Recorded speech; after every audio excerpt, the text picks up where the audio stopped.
The other thing we kind of got to talk about, putting back of your mind, is there's gonna freaking oil name is coming up again, and one thing I don't know, and I would love to team's perspective eventually will be how are we gonna manage this oil situation?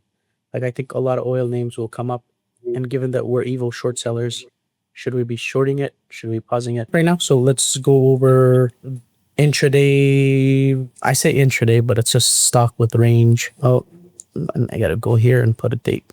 So we are June 22nd. June 22nd, so I'll put June 15th because we work on Sundays in case stock gap up. Holy moly, 51 names. What the frick? There was a lot of movers. Did I get that right? What are the filters? Here's the filters. I will screenshot this and put it in the room. If you guys have better filters, please let me know.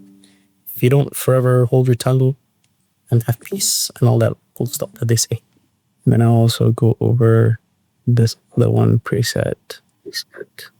You're welcome to. Why is it? Okay, it's the best thing. Stop watching pornography, yo. That's the best thing. I guess went away. Intraday on it, or stocks with that have the biggest range. Yeah,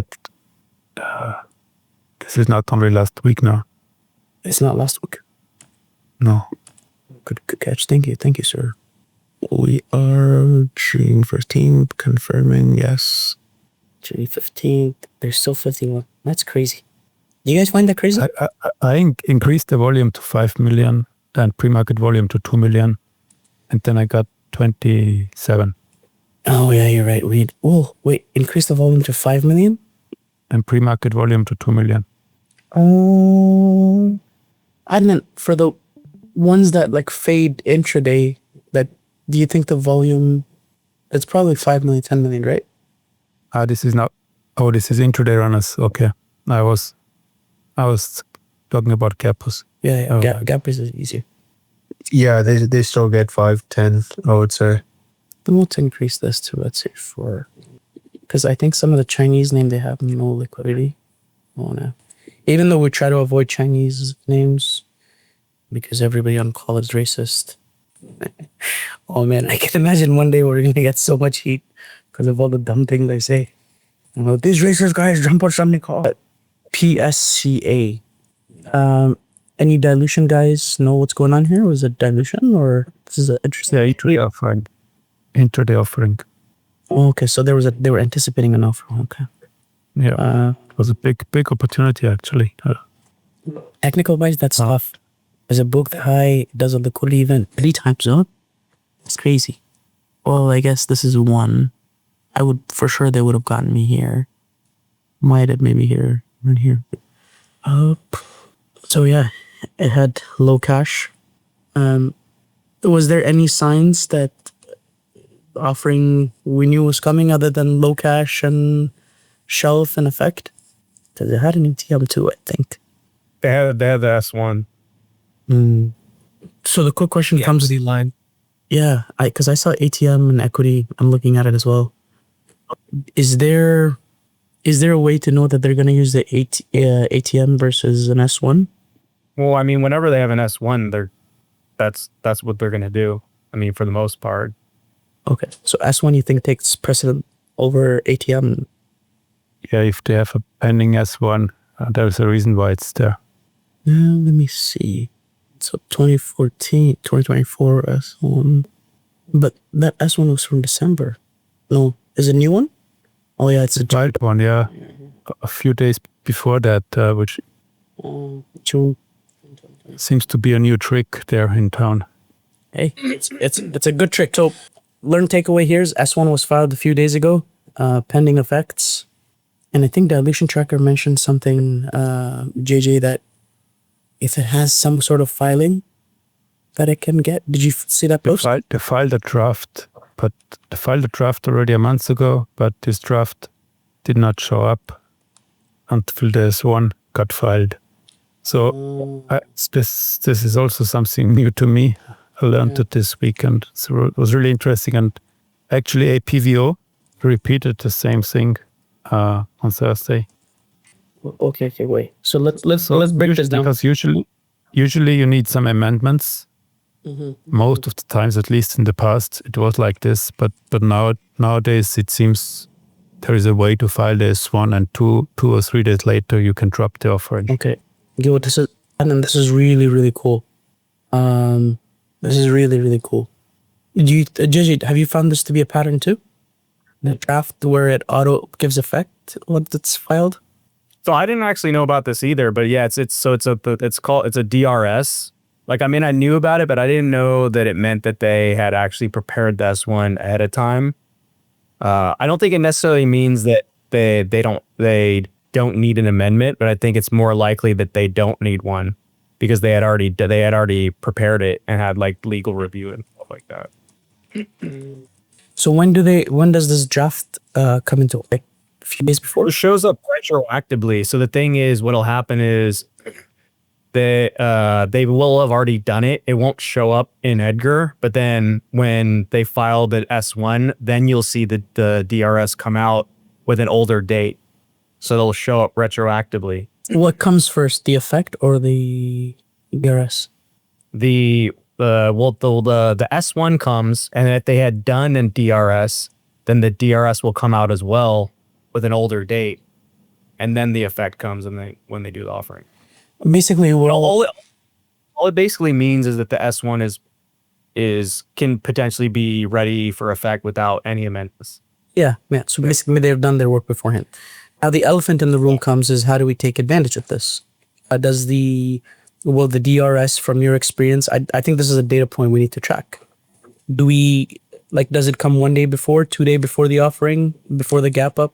Any thoughts on that? Well, it comes like I said, it comes the same time the S1 comes out because it's something that was already filed and it just comes out retroactively when the S1 comes out. So it's just it's an indicator, kind of like when it just gives more higher likelihood that an offering can happen. Similar to like if you see consecutive S1As, then that's another indicator, right? That's like increases the likelihood of an offering happening. Okay. I think we should Like an S1 without the DRS and without any amendments is like less likely that it's going to happen immediately. maybe it's the sun hitting my face, but I think we have gotten enough value that we can close Sunday recap and call it a day. Because this is pretty gold, honestly. That means so we're basically able to predict an offering is coming, and you can put on a heavier risk on. You can locate quite a bit more, knowing that if they have 1 to 6 months of cash left, and S1 comes out and there's a gap and they have a DRS out, this is a really, really good edge. So I would like to make a request. Sorry, JJ, for putting you on the spot, bro. I love you. Can you please tag us as a team? Feel free to use @here when you see something like that. We can put some of our max losses on that name. Is that too much to ask, JJ? Because honestly, this is a beautiful edge. This is a beautiful, sexy edge. I mean, the thing is, like, it means like with any other offering, though, it's like you still have to be really careful because, like, look at ACVO. Like, not like That's the that thing. was Oh, difficult one to like. No. I think that's what's happening. So even though we are retail, I think other people picked up on the DRS ahead of time. So maybe that's what's causing the squeeze, and there's no other people know that the offering is coming, and that's why they push it a bit higher before the offering comes down, because they know that people are involved. And I think this is a new playbook too. Am I thinking too deep?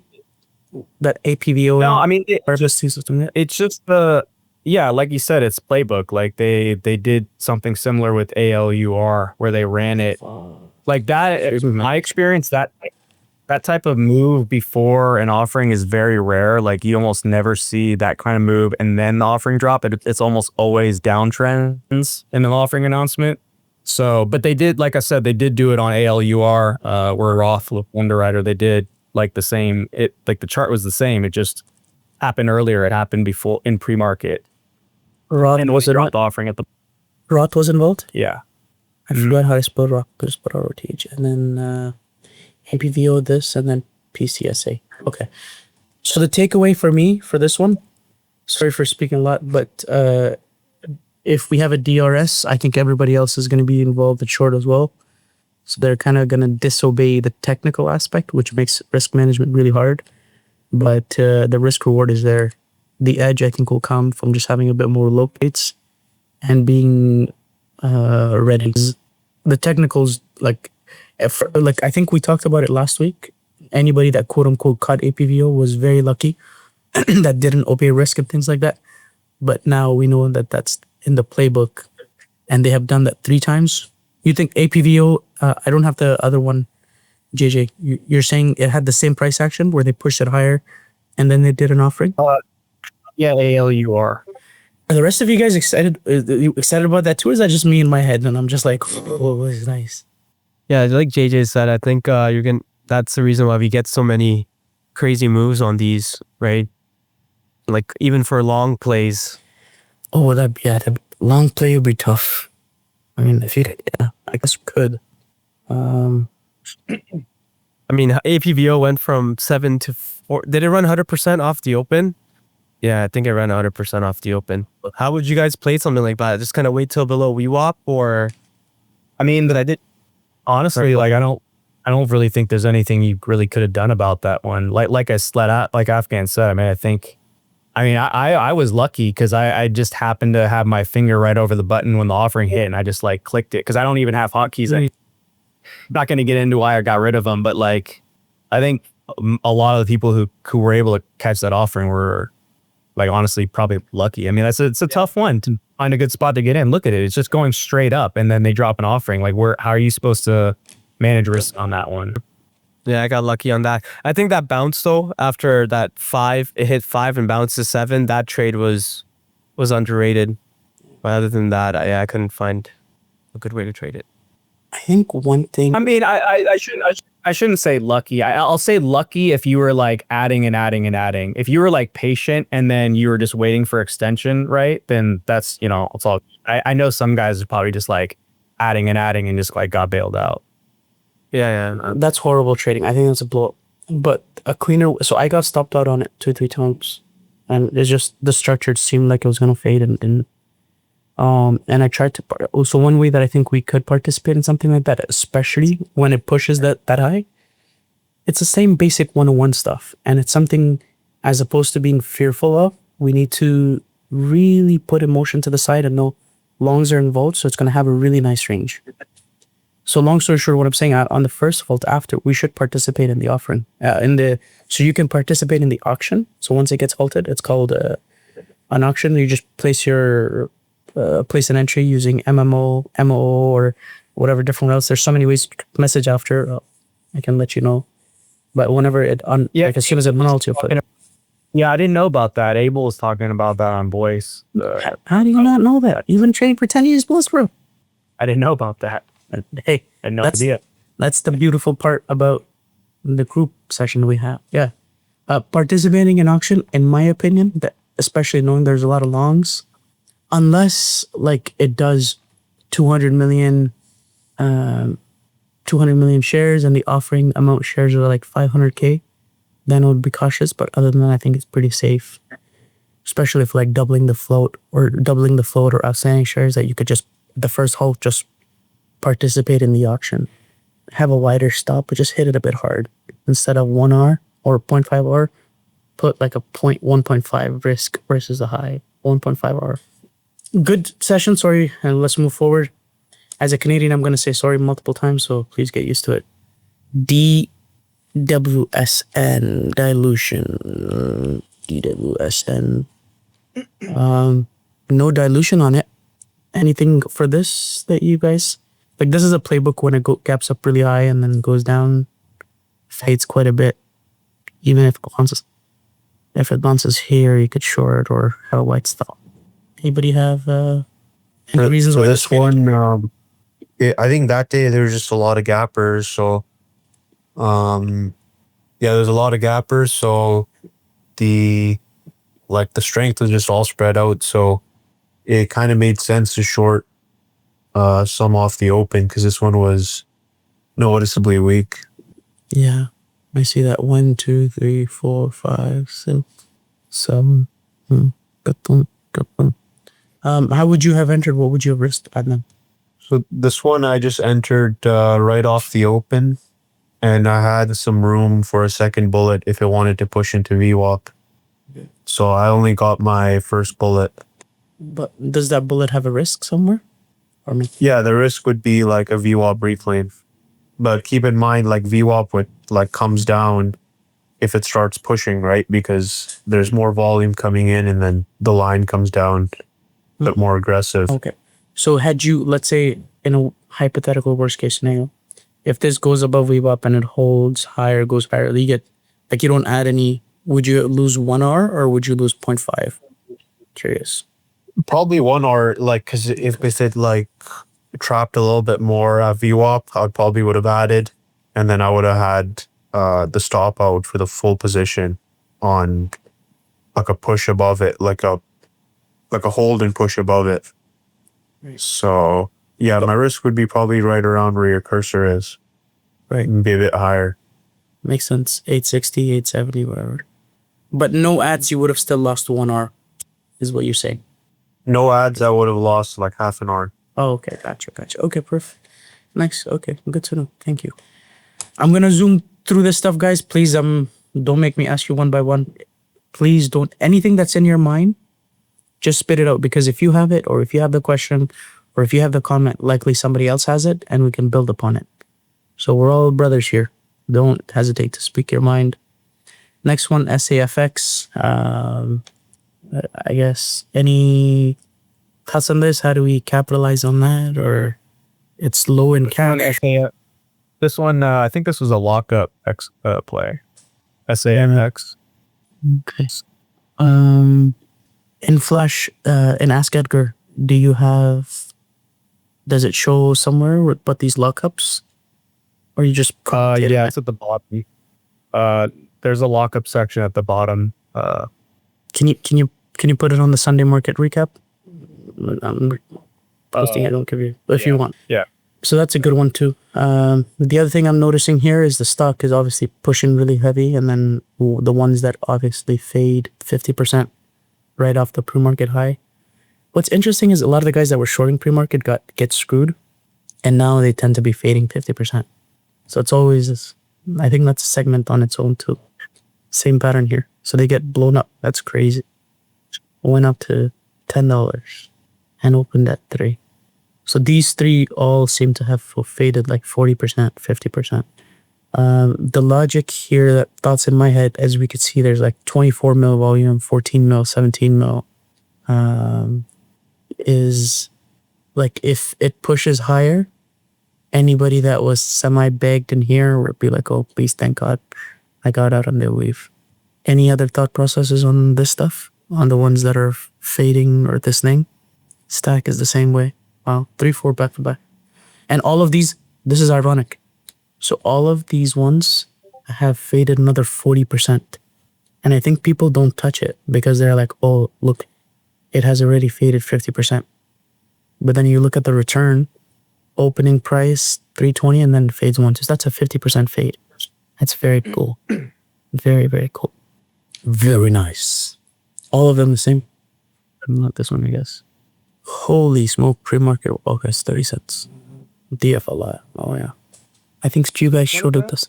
DFLI. This would fade 32. So this is notorious for these days. We're having a quote-unquote liquidity event above the high, pushes and then rejects. These are good setups. They're happening, I think, at 2 o'clock often, 2 to 3 p.m.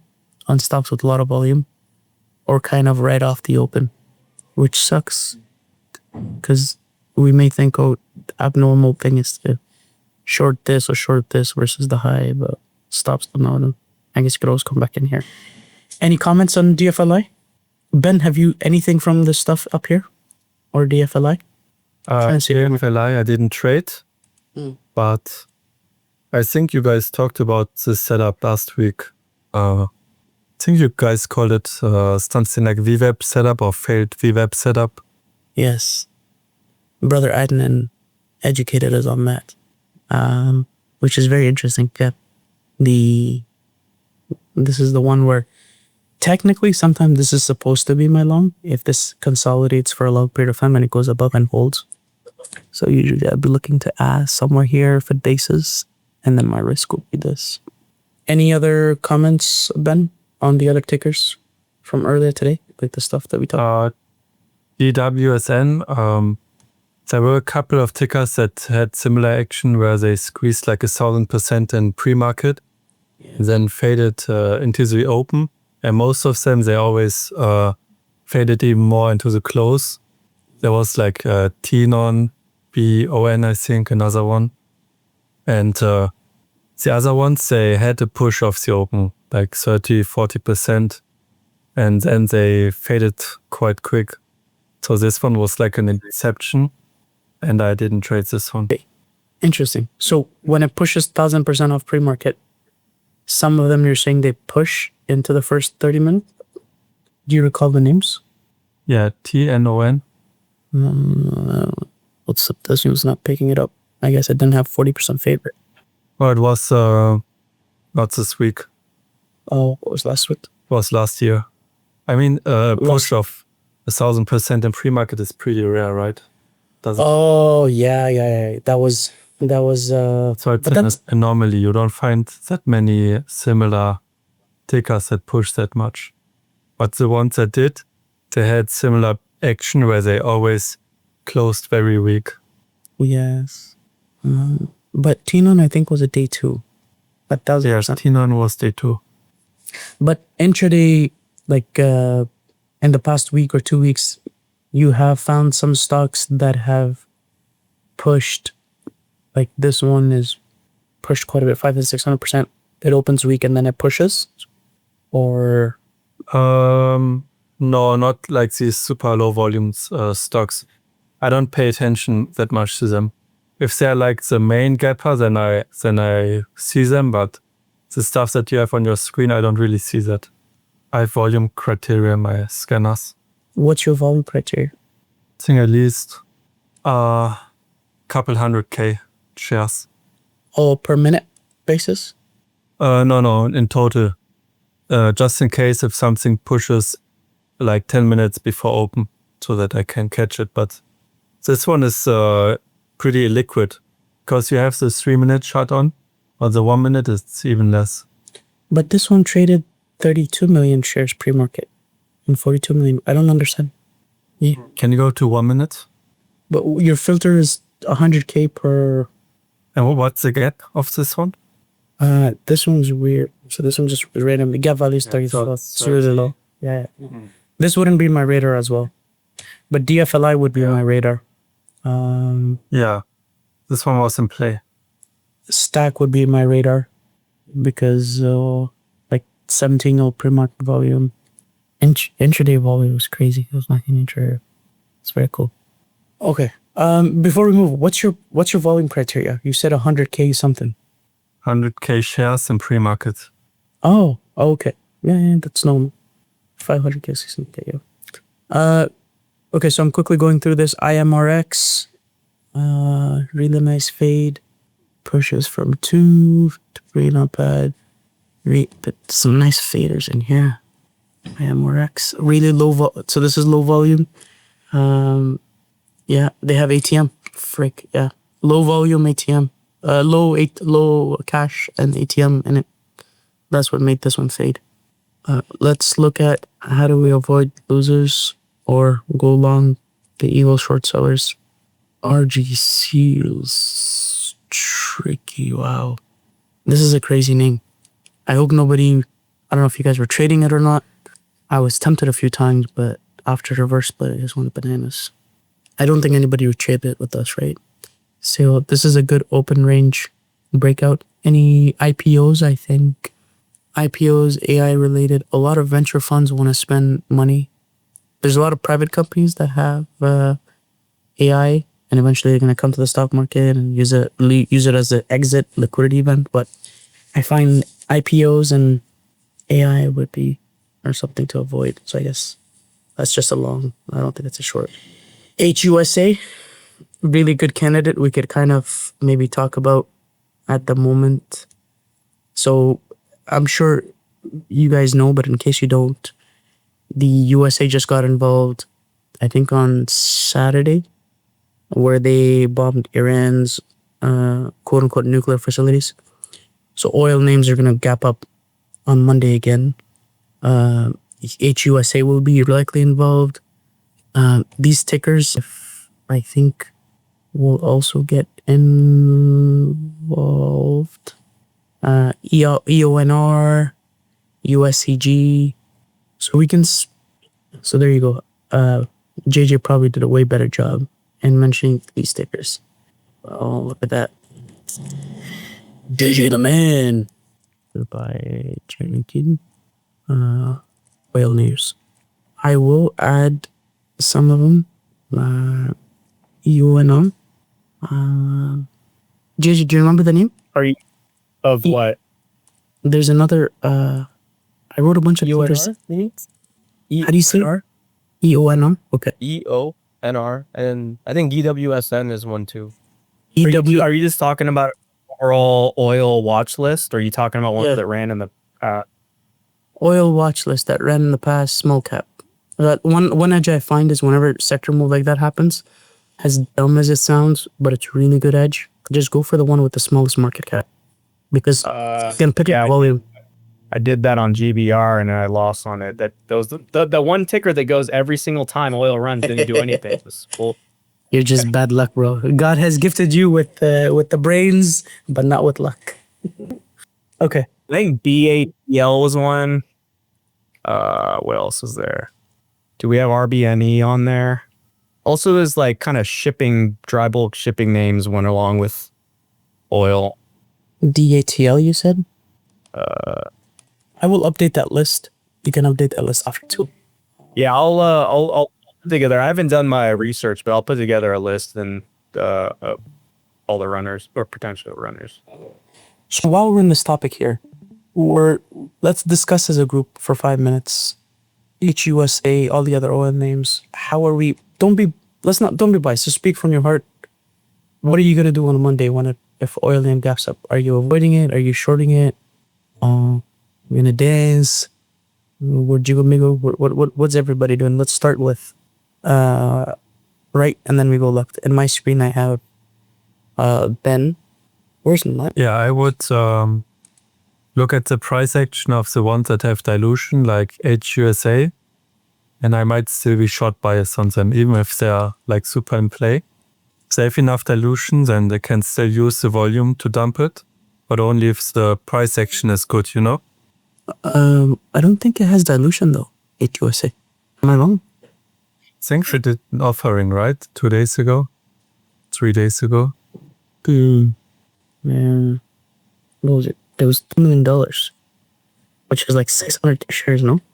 No, 200. It's only 200,000 shares. But, okay. I would be, yeah. Makes sense. No I problem. think another ticker is INDO. See, this one has a little bit more dilution. Okay, that's good to know. Okay. I have like an ATM. Okay. INBO. Brother Ben says it has dilution. It has dilution. ATM. Short. Anything else? I'm not sure if I'm gonna long anything. But if there's like a ticker with a small float and it keeps grinding, then maybe one ticker is always gonna make a big push, right? Yeah. We can figure out which one gonna push high and grind all day, then I might long this one. Any trigger entries or just basic price action? Just price action. Okay. INDO 26. No. Convertible notes. Yeah, it has ATM of 3 million. The market cap on INDO is 67 mil. Yeah, that'd be a good candidate. Martin, JJ, what do you guys think about INDO? Adnan, if you've been following, yeah, they had an ATM recently with HC Winner. Yeah. Any comments on INDO dilution?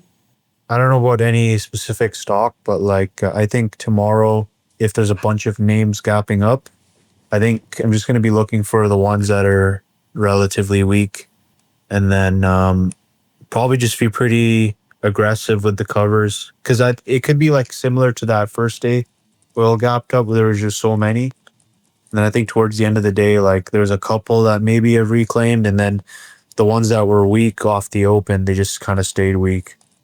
So that's how I'm gonna play them. Very beautiful thought process. I never thought about it like that. So but it makes sense. Be aggressive with covers. That's really cool aspect. Something, yeah. Okay, cool. Yes, especially because like there's probably going to be a lot of headlines. So you never know. Like, you know, I know that like, and say there's an attack or some news comes out, like they could be kind of choppy. Because last time RBNE was the one that was kind of strong all day, and then HUSA just kind of grinded it against VWAP all day. But then there was a bunch that just kind of stayed weak and like they closed decently below VWAP as well. And like they all gave decent entries like around VWAP or like lower highs off the open. Because I'm thinking it might kind of be a sell off at the open, and then later on it's going to be the strong tickers are going to show and like the weaker ones are going to fade away. Yeah, that's what happened last week. And then that's also what happened in 2022, where you got the news, right, of the conflict starting, and then you got the gaps, and then the gaps sold off kind of quickly. And then they all started kind of curling back, or some came back quicker than others and finished strong. Some of them finished weak, but then there were more developments the next day, and then they all gapped up again, and then they sold off. That's kind of what. Yeah, I think that's the best way to play these, and then you just kind of let them show which ones are strong, which ones are weak.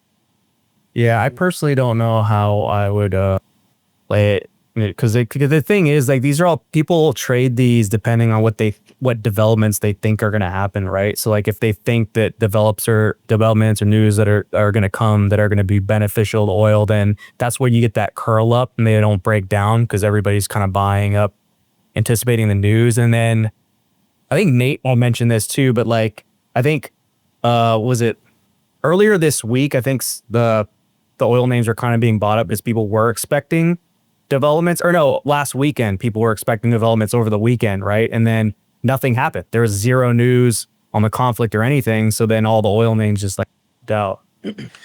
We could have like bag holders now too, where like some of them sold off quite a bit, and if those same ones gap up, that could kind of help in the sell off. But yeah, there might be developments coming up too, so it's tough to say. But I think like the weak ones that aren't getting a lot of volume, and like if they have a little bit of dilution too, it could be a good fade, I think.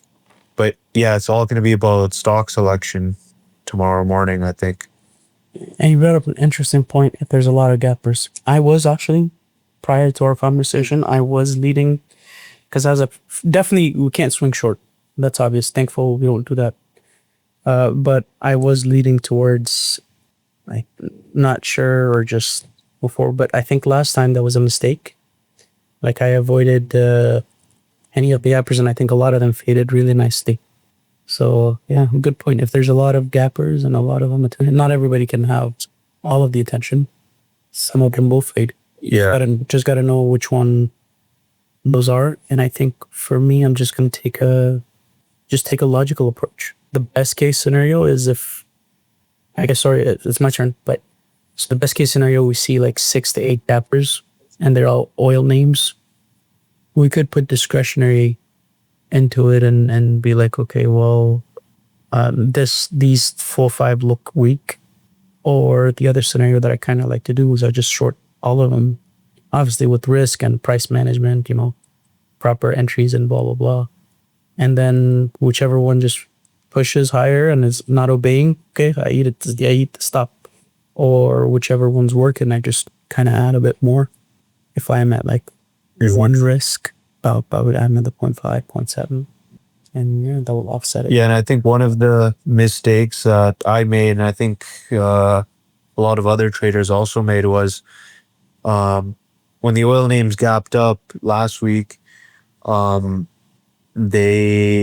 all pretty weak off the open, but then it was just RBNE that was left, and I think I definitely assumed that okay, these all just kind of faded off. RBNE probably you're just gonna put in a decent push and then just start fading as well. Well, that didn't happen, and that was a tricky stock all day. But I built in that bias that all these other oil names faded. RBNE is probably just gonna lose steam and start fading as well. So I think it's key to not touch that super strong one. I think that has been the kind of theme for the past month or two, like we talked about. That's why I love our Sunday recap, is there's always one ticker that's really strong. And if we just avoid that, it's like mitigates a lot of pain. Okay, cool. Very cool. Very awesome. But we are going to go back into the row. Brother Arsenal, you're next, if you don't mind. What's your perspective? Anything from your heart, how you felt? What are you going to do if a bunch of oil name gaps up, or if one or two oil name gaps up? Avoid, trade, ignore. For Hussa, I was looking at how Hussa had a recent reverse split. I personally would prefer going long just because I can just cut it, right? Like if it goes above VWAP, I'm gonna long it. Hussa, or there's another one I was looking at. I forgot what it was. Was it EONR? Yeah, I think it was EONR. I just feel more comfortable longing them just because like Adnan was saying, you have to cover the flushes. You have to be so aggressive covering, right? And I'm worried that I'm not going to be able to do that with so much going on, and I'm going to miss my cover, and then I'm going to take cuts on it. So I think longing it might be the easier trade, but I could be wrong, of course. It's just my thoughts. Are you longing the dip off the open? Or are you going to long range breakout or open range breakout? For Hussa? For everything. I guess I'm looking at Hussa personally. Okay. Because it just had an offering and that got soaked up. So I think there's lower risk of an offering. I got to look at the filings though, but essentially VWAP reclaims and then just kind of risk below right off the open type thing. Like even off pre-market open. Like I'm thinking about waking up in the morning to kind of, because once you kind of get positioned in and then it kind of goes, like if I get in at like $13 and it goes to like 18, I can kind of risk my break even type thing for open. But I mean, it could always fall. It could always like not work, right? But I just don't feel comfortable shorting oil, if that makes sense right now. Honestly, I was in a similar boat to you prior to coming in. But maybe I'm gullible. And the guys convinced me that if there's a lot of gap, we could short. So this is There are a Hussa's. lot, I think. So this is Hussa's price action. What are you saying? Tomorrow, if this holds above 1650 or has an open range breakout, you're gonna long? Yeah, exactly. And you can always risk like right below what is it, $13 and I'm not gonna take much size, obviously. My size isn't much anyways, but just like a feeler, just to kind of, so I can monitor the trade. And then as we clear VWAP, I think it's you have clear risk. There's no stops in pre-market, unfortunately, but so I'm gonna have to watch it myself. But unless there's an offering or something, I think you can really manage your risk well on a play like this. So you're looking at it from pre-market point of view. Yeah, like right off the 4 a.m. open type thing. That's smart. At what price would you say that's not a good long then? I like that idea too, but Right above like $18 seems like a bit of a chase. Ideally, I want to be in before like that lower high on Thursday, Friday, which is like $18, $18.50. And this thing's like, it trades very thin too, I noticed. yeah, It just kind of skips along. yeah.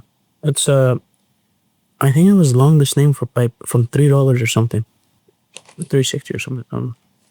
Or maybe I don't remember. And that's a very good idea, bro. I like her. I personally think it's good. If it's above volume profile, it makes sense. So I'm gonna write that down. Anything else you would mention? What are you gonna do if there's a lot of gappers, or any other thoughts? It's tough because tomorrow's like a pretty big day for me. I don't know if I'm going to be on desk, but if I was to be on desk, I would trade it just how I would trade most gappers. Give them a chance. Like if something's gapped up a lot, I have to try and I'm not going to fight it, but I'm going to try and short it. If it shows weakness, go tests VWAP, breaks VWAP, I'm going to get short, set my stop, see if it comes back. If it comes back and hits my stop, I'm going to kind of let it chill. But no, I think if you got a lot of gappers, I still think short bias is the way to go. I think the way they usually run is like they'll kind of like flatten out around 10:30 and then they'll reclaim usually anyways. So, but Okay. yeah. Very cool. Very cool. Brother Martin, sorry, some of the guys jumped queues. We can burn them after if you want, Martin. For me, a lot depends how the oil price will react, because so far nothing is really decided.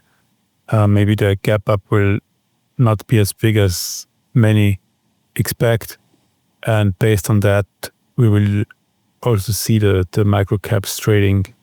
In case we could still get some decent runners, especially at 4 a.m. or later, 7 a.m. or even off the open.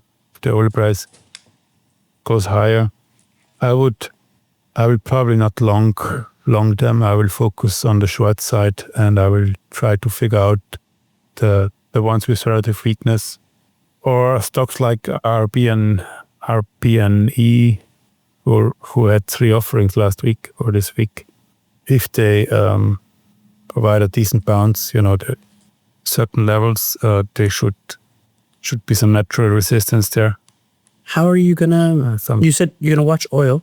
How do you watch oil? WTI or what? What ETF do you watch? The crude oil futures. I'm as newbie as it sounds. Can you teach me? But- what do you watch? Like, what do you search? What? Yeah, figures? just pull up the crude oil futures in TradingView. Because Okay, I can't do it here. market is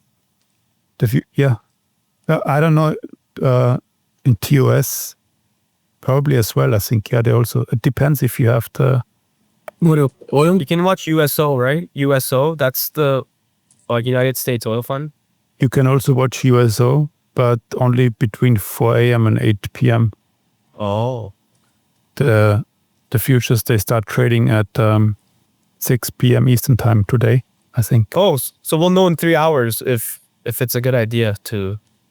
I think, midnight European time. Okay, so then this is worth it. Show us how do we look it up on TOS, if you can. I don't know, I don't have TOS. But do a Let me pull up backslash and then type in CL, /CL. Okay, light sweet crude future oil. Yeah, I think that's the one, yeah. Yeah. Okay. Same price as in TradingView. This is really cool. Brothers, today's session is inshallah going to be really good. Well, it is good for me.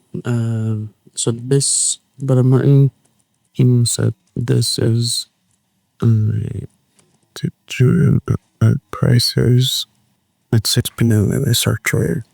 So anything else, Martin? Can you summarize your stance? I was a bit confused if you were going to give a short bias, Yeah. sell bias, or it's just like, see. I'm short biased and I'm looking for relative weakness amongst all of them. And especially among the tickers that have some overhead resistance already, some, that traded some decent volume this week. So which topic? Last week on Friday. And some of them already had offerings. So if they bounce back 50, 60, 80% tomorrow. Give me some ticker names that you're going to watch. And also give me a scenario. RPNE, for example, RPNE, in case this should go back to 10 or 10 to 12, would be, I think, a really big opportunity for a short there. Good risk reward. They had 3 offerings this week. They increased the float from 1 million to 3.7 or so. Hey, good observation. And they have more capacity now on their shelf because of their 14 close.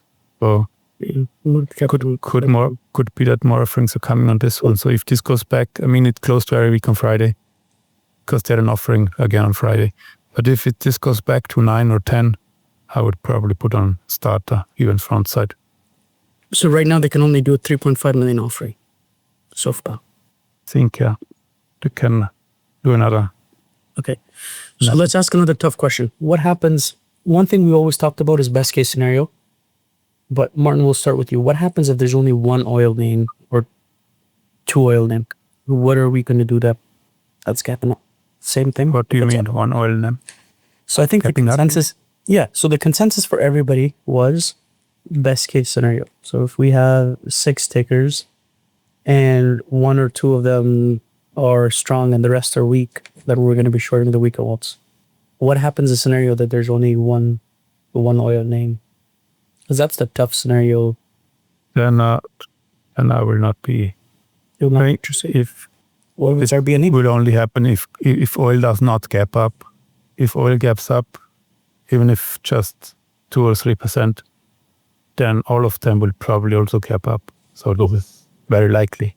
I understand. Why should only one run? Yeah. So, and I'm putting a hypothetical for a worst case scenario.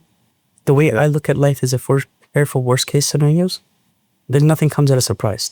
So let's just make an assumption. Whatever happened to oil price, only RBNE is gapping up. Or HUSA is only gapping up and RBNE is sideways. And there's only one gapper. Are you going to be looking to short it? Are you going to wait price action?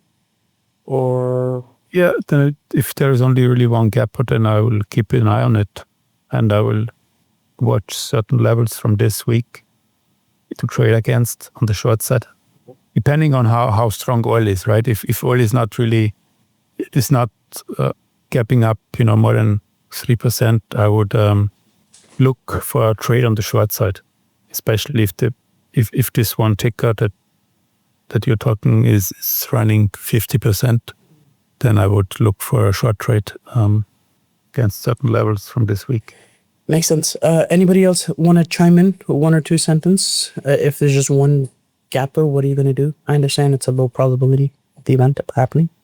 Yeah, just pretty much treat it like a regular gapper at that point. And I wouldn't think that the oil theme is in play the same way if it was just one name, right? As opposed to like the entire oil basket.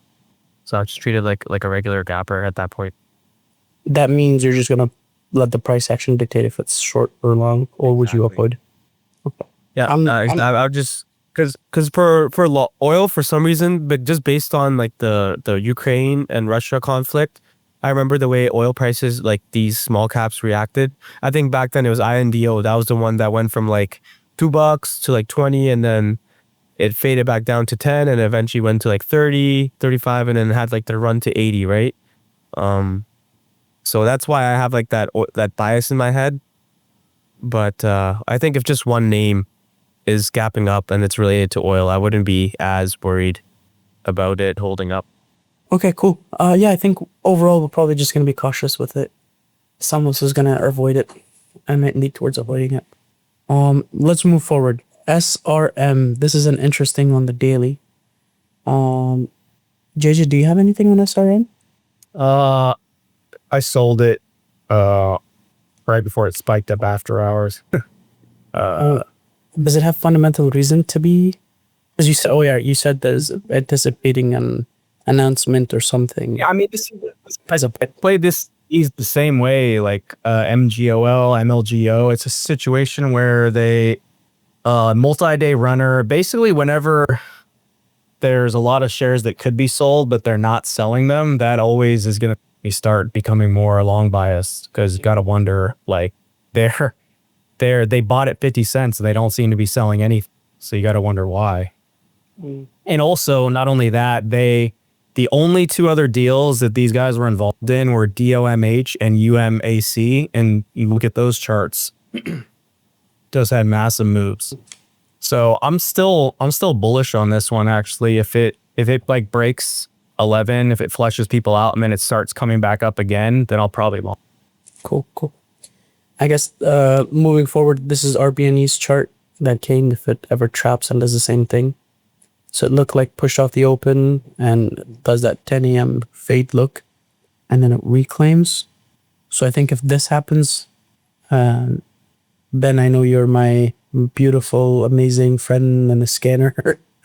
If you see this, just tag me. I will probably long this this stretcher, please. Looks like a good VWAP trap because the volume dried up and was that just slightly below VWAP. Yes. Yes. So I think if oil does anything like this, or if similar to this, any form of like very clear indication that short's going to get involved, I would love to get involved alongside on that. And these are, so I can give my 2 cents in it because I've said it before multiple times. When I looked at a lot of these charts, like 6 years ago, 8 years ago, I am longing off here, risking this structure. So 815, whatever, versus 780. So that's like 40, 50 cent risk. And then on the break of the high where there's a lot of stops, if I have balls, I always speak, I shouldn't, but I speak a bit negatively. is on the high of the day I'm supposed to add, but I always suck at breakout. I swear, if I have traded like 500 breakouts, I think 498 of them have always faded. But whenever I look back in these short squeeze plays on the high of the day, you could technically hit some of the ask, seeing the tape. But if it's 30% size or ideally even double the size, then it's a really good situation. So, long story short, something like this can give you 10 to 1, 20 to 1 risk reward and make your year. We shouldn't be greedy on it, but it would be a mistake not to have this in our playbook, given that we have Cetera theme. Okay, moving forward, RALI, for this same thing, no volume trap. I don't know. Let's quickly go over the gappers, and then we can spend 10-15 minutes on best opportunities in the past and forward. And then if anybody wants to bounce, they can bounce. We keep it short and sweet like that. We likely went over all of this stuff, but just in case. ATXG, what the heck is this? Oh wow, there's from 60 cents to 1,000%. Yeah, see, this is a trend. I mean, this is because there's a lot of people involved in pre-market, and they actually have like 100% stop. So then they have 200%, 300%. This is crazy. So this is a play. It pushes off and then fades, and then it still fades 59%. So it goes up 1,000% and it opens weak. Comparison to this, it was like 60%, 70% lower. I mean, honestly, on these plays, it like whenever you see those wild, insane candles, like if you just short it and risk the top of the candle, even if you're risking like 100%, it's like 100% win rate probably. Like, does it ever reclaim like the wild candle? But oh, you mean short off the open?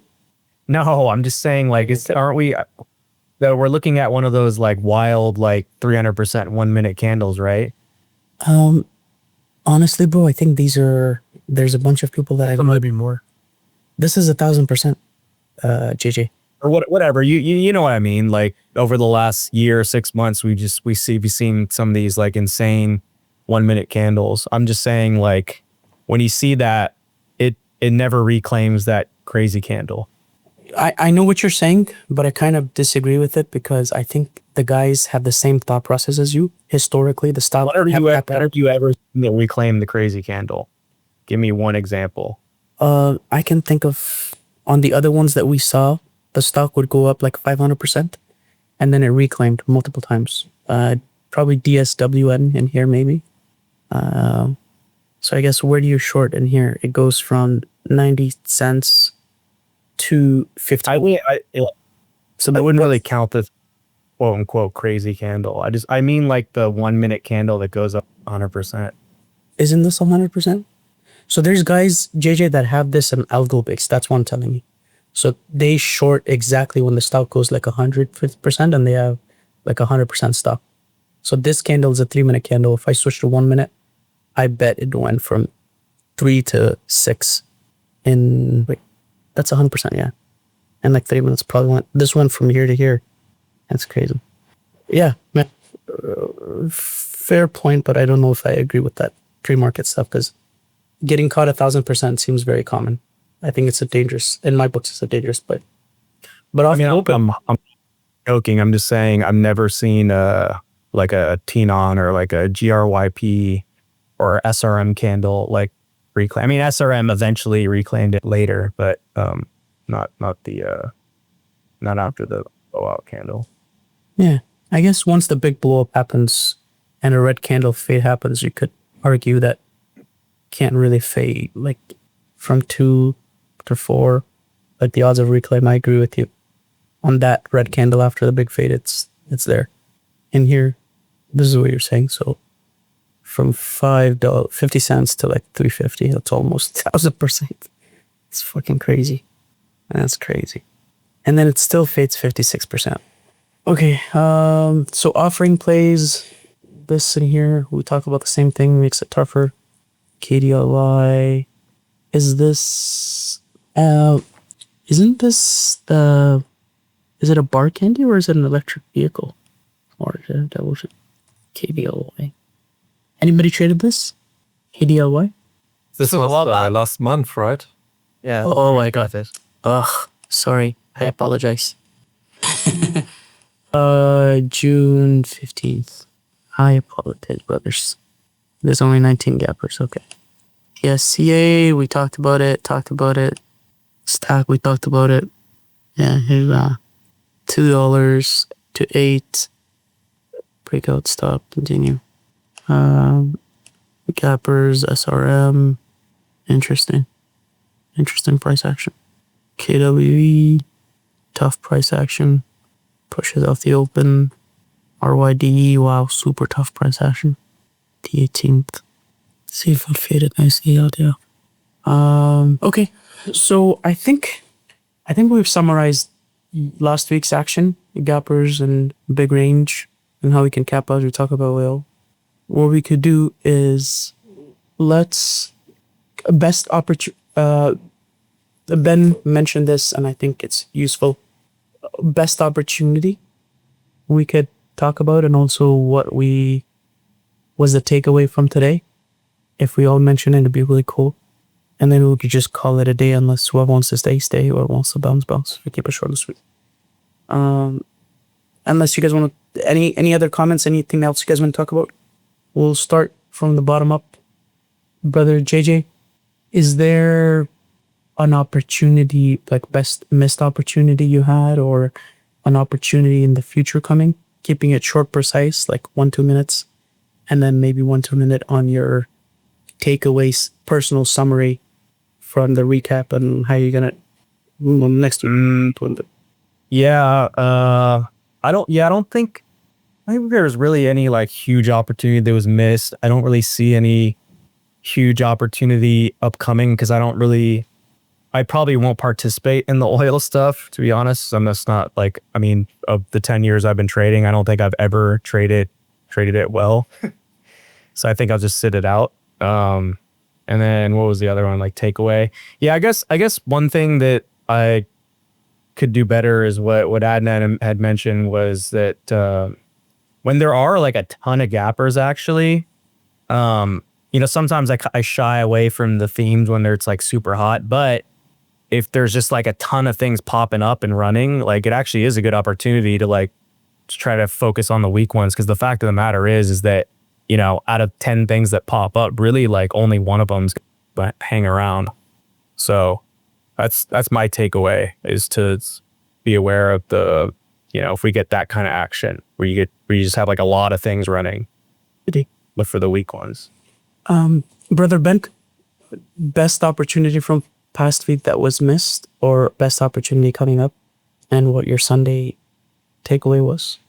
Yeah, one chart that was interesting to me was SRM on Monday. I saw some people, they were trading the breakout. It was like midday. Yes. This stock had, I think, a market cap of like 100 million. So I wouldn't really want to buy a breakout when the market cap is like only 10 million. Thing on the higher market cap ones, you can buy the breakout. You had, do you have the chart open, SRM? Yeah, right here. Oh, am I streaming? Monday. Yeah. Okay. Monday is the 16th. 6th. Oh, wow. No, that's weird. Yeah, that one. I don't know why they were. How would this be a break? What's the breakup? Friday. Yeah, okay. Me and JJ, we were longing this, by the way. This is a playbook, day 3.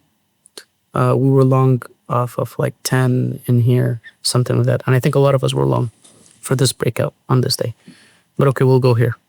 So you want to go Monday in here. Okay. Yeah, I think once it got below VWAP, should have stayed below. And then it reclaimed and it held up above VWAP for looks like an hour. Then you have the breakout above the consolidation and also the high of day from the morning. Yes. So I think many shorts had their stop loss and high of day from the morning.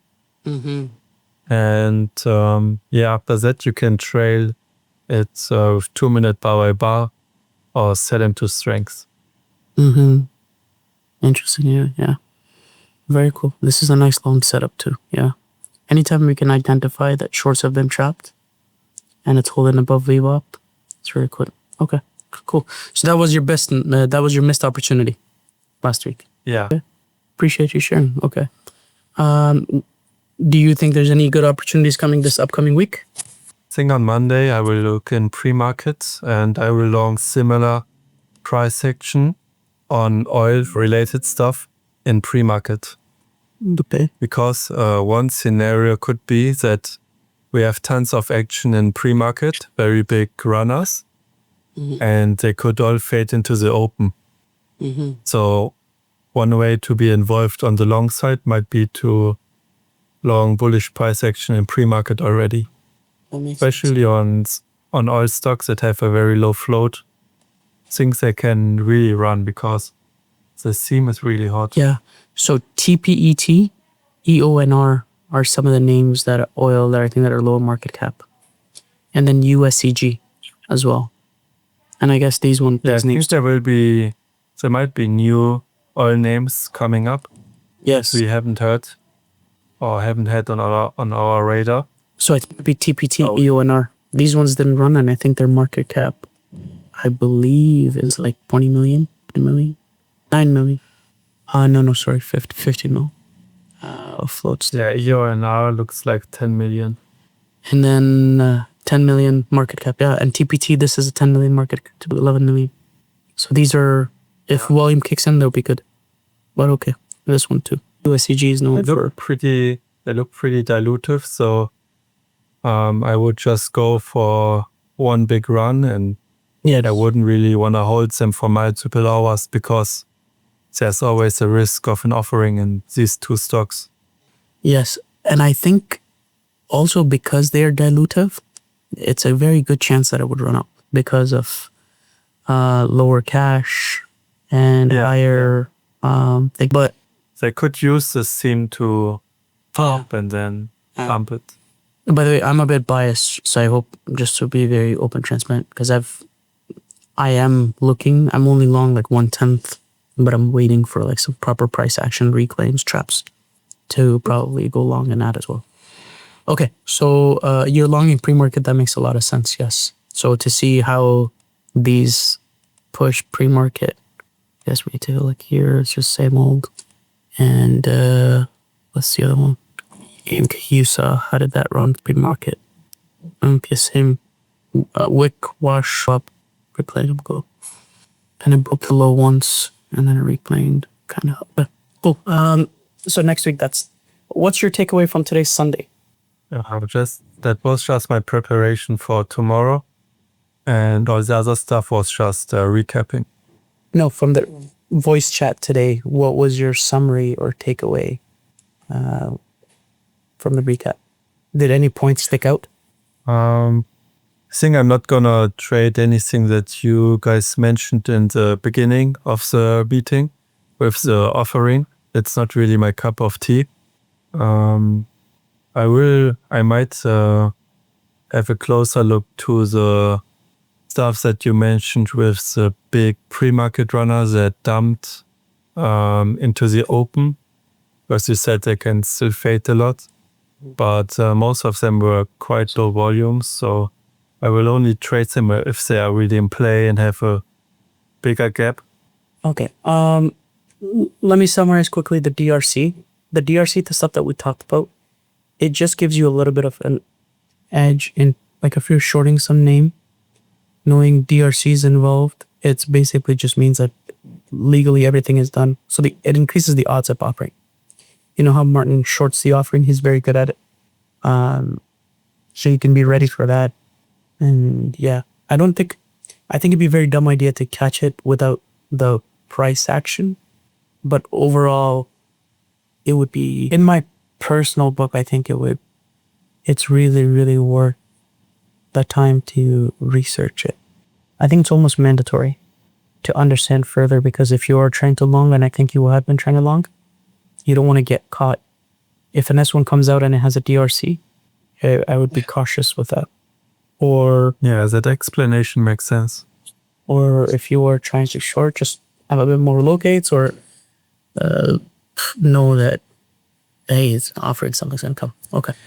Okay, awesome. So who is next? JJ messed it up, so we will go. Arslan, you went right or no? For missed opportunity or best, what I think, I didn't talk about that, no. Okay. Yeah, it was at JJ and then okay, and go please next. So missed opportunity last week, for each week, and then recap today. What did I miss? I honestly I'm not even sure, to be honest. I was very like I did trade quite a bit, but WHLR was good, but I didn't miss it. I got it, so it had like the dilution, because I've been keeping up with JJ's. I've been trying to learn more about dilution and stuff, because you guys have been so on point with that, and I want to get better at it.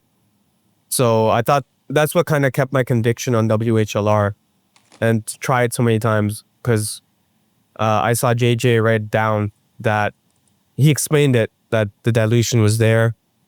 I'm not sure what he said exactly, but I was just reading it in pre-market plans. So I thought that would have been a missed opportunity if I didn't short it, because I was thinking about just leaving it alone after the first couple tries. So I did get that.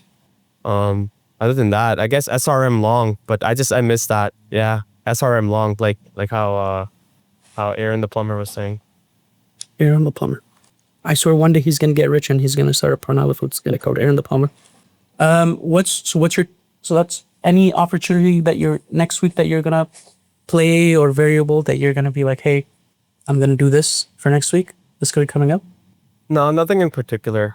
Maybe if oil gaps up, but that's only early pre-market, because I want to get it before it kind of makes a crazy move. I don't want to be in it like by market open, unless it like traps heavy and there's other variables in play. What is your Sunday recap? What are some like 1 or 2 golden nuggets that stuck out? I still gotta look at it more, but it's regarding that filing stuff you guys were talking about earlier. What was it called? DRC? DRC. Yeah, I'm gonna look into that more, and when I just get a moment. But that's really cool. Yeah, like you were saying, it'd be awesome to be able to foresee. That way, like at least I'll keep the play in my face, like as opposed to like APVO. I didn't know about that. I just kind of kept it there, and I was watching, and then I kind of just noticed the price action was like completely falling off. So I'm like, okay, maybe a little bit I'll try here, and then I'll put the stop right at the high of the day. Okay, I'll add a little bit more. But if I knew about that, like that dilutive information, I would have been far more interested. So cool. Cool. Awesome. Thank you. Who is next? Let's see. I have a quick question. Where do you see where do you see draft equals if it shows DRS? Sorry, maybe I didn't catch that far. Is that like on the filing? I don't think mention it, but it should be in the filing. It's on the S1, right? It's separate filing. You need to just pull up BAMSEC or Dilution Tracker, go to filings, go to prospectus, and scroll down a few weeks before the S1 or F1 came out. You can find the DRS if it's there. So, all right, thank you so much for explaining that, Martin. Can't see it. Yeah, registration statement draft. Awesome. I'm happy you asked that question, because I'm sure other who were curious as well. So, okay. So Ben went, you went, Brother Martin? The biggest opportunity this week for me was the two big intraday offerings we had in PCSA and APVO. PCSA I missed, but APVO I catched, and yeah, same kind of pattern on APVO. And while we were talking now, I looked up a bunch of tickers that have a similar situation with a recent S1 and a DRS that got filed with the S1. I was thinking about that. I was like, maybe we should have a list. Let's do that. So I can post it in there are a few tickers. And yeah, I will maybe watch these tickers next week or coming 1 or 2 weeks. They might maybe run pre-market. Might even be a good long opportunity. Yeah. Yes. And good food with hard stops. and then later short. Yeah. Let's see if we can get the list. That's a very cool variable. If you can get a list posted, we'll pin it, please. Yeah, we'll make a list. Okay, awesome. So missed opportunity in the upcoming week. And what's your golden nuggets from the Sunday? Golden nuggets. Or thing that's stuck up Nothing. today? For me, I like that we talked again about this S1 DRS filing, and while you were talking, I did some research about the tickers that potentially could play this game in the next 1 or 2 weeks, and so for me, this was actually biggest thing I got out of this. What if it gets so long these games? That's 5-bet. We gotta check. Am I crazy? Maybe we could backtrack. Let me check. What do you think about that? Can we swing one Maybe pin? the low float now. The really low float ones you can, like nano float. Like APBO was 200k float, right? I think this is definitely worth looking into. I think 700. To give you guys a perspective, me, JJ, and Eiko, 5 years ago, we used to long these names and we called it swing back Kirk long. And we would catch on 1% movers like no tomorrow. And what's long? Basically doing what we're doing. With the DRS, we would, but a lot of times you would like beg hold the heck out of it. You would see companies that have low cash, the odds of gap up. And ideally, if it's a market theme, you have to be quicker, but sometimes we would hold for 3 months, 6 months. Some people would risk 100%. If it goes to 0, some people would risk 60%. But it was really cool. It was fun. In the long run, either didn't work out in the long run, but could be here and there. But okay, cool. Go ahead, Billy Martin. Sorry, didn't mean to cut you off. Yeah, no, that's all. That's all? Okay. Next week, I know you're very neutral. You just let price action dictate what happens. Okay. No, it's just good. It's just a thought, Connie. Do you have anything else, Martin, to say? No, not really. Brother Adnan, you're the last. Make it golden, brother. What are some wise words, things? How do we get rich in one day tomorrow? Tell us the secrets.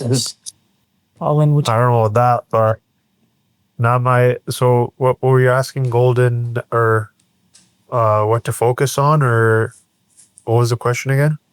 We're trying to basically the first aspect is a missed opportunity or the best opportunity, either past week or the next week coming up. Ideally, if it's actionable step, it's useful. And the second aspect is summarizing today's conversation, because your takeaway, somebody else's takeaway, when we verbalize what we say, if it's a critical variable and everybody's kind of saying that we know to mentally, it will make a stronger note. Because if all of us are recapping what we said. So past, future, and then summary of today, if there anything stuck out. Yeah, I mean, so for the first part, I think things are kind of changing, and one problem that I'm really running into is that I'm imposing my expectations on the trade way too much.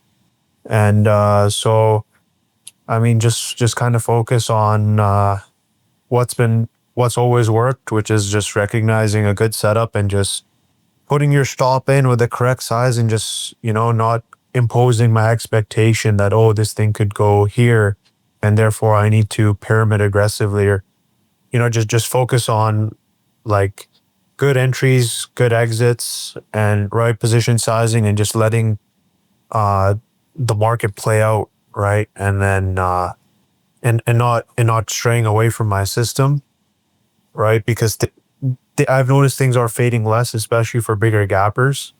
And my key takeaway from today was there's some interesting dilution stuff going on. I mean, I'm nowhere near as competent in that stuff as you guys are. But another key takeaway that I got was there seems to be some new edge maybe in pre-market, where you see crazy blow-off moves, and maybe it's starting to become more lucrative to wake up a little bit earlier, and at least putting on like maybe starters after a crazy blow-off move.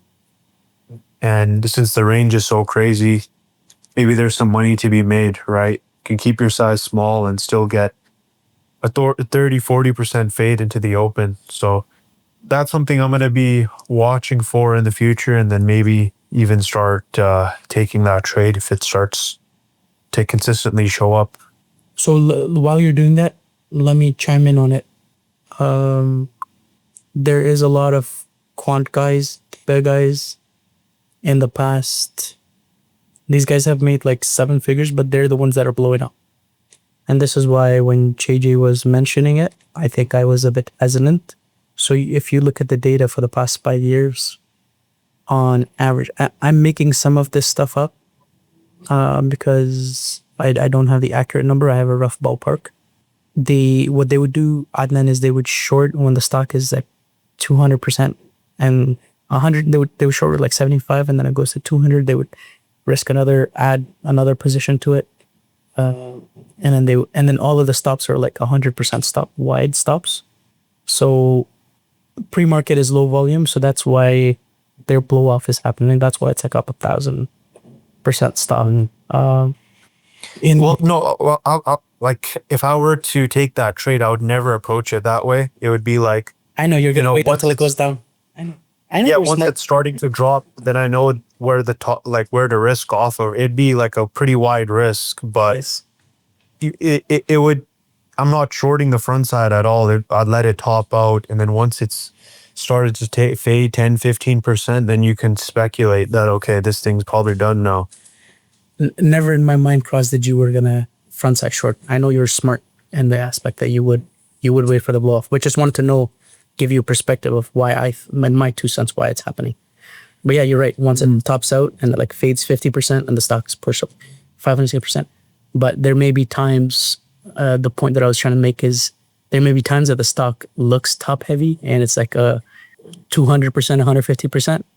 I think those ones I would be careful for, because I'm sure some of them have adapted and have made a higher low than you short.